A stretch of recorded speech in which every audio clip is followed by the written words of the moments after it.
అందరికీ praise lord.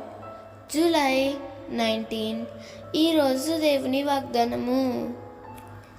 నేను నీకు తోడై ఉన్నాను, నీకు హాని చేయుటకు నీ మీదకి ఎవడునూ రాడు.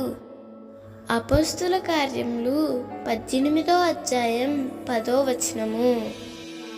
నీకు హాని చేయుటకు నీకంటే బలమైన వారు ఎంతమంది కూడుకొని నీకు హాని తలపెట్టాలని ఎన్ని ప్రణాళికలు వేసినా నీకు తోడుగా ఉన్న దేవుడు వాటన్నిటినీ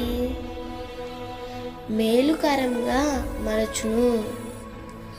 నీకు హాని చేసే వారిని చూసి భయపడకు, వాటన్నిటి నుండి విడిపించి నిన్ను కాపాడుటకు నీతో కూడా ఉన్న దేవుడు సర్వశక్తిమంతుడని గుర్తించి ధైర్యంగా జీవించు.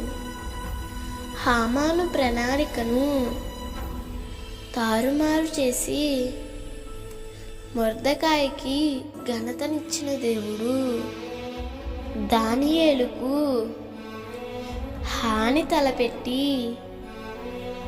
సింహాల భూమిలో పడివేసిన శత్రువుల ఎదుటే దానియేలును దేవుడు సింహాసనమును ఎక్కించాడు. ఆనాడు వారిని సంరక్షించి ఉన్నత స్థితిలో నిలబెట్టిన దేవుడే నీతో కూడా ఉన్నాడని గుర్తించి దేవుని కోసం ధైర్యంగా జీవించు.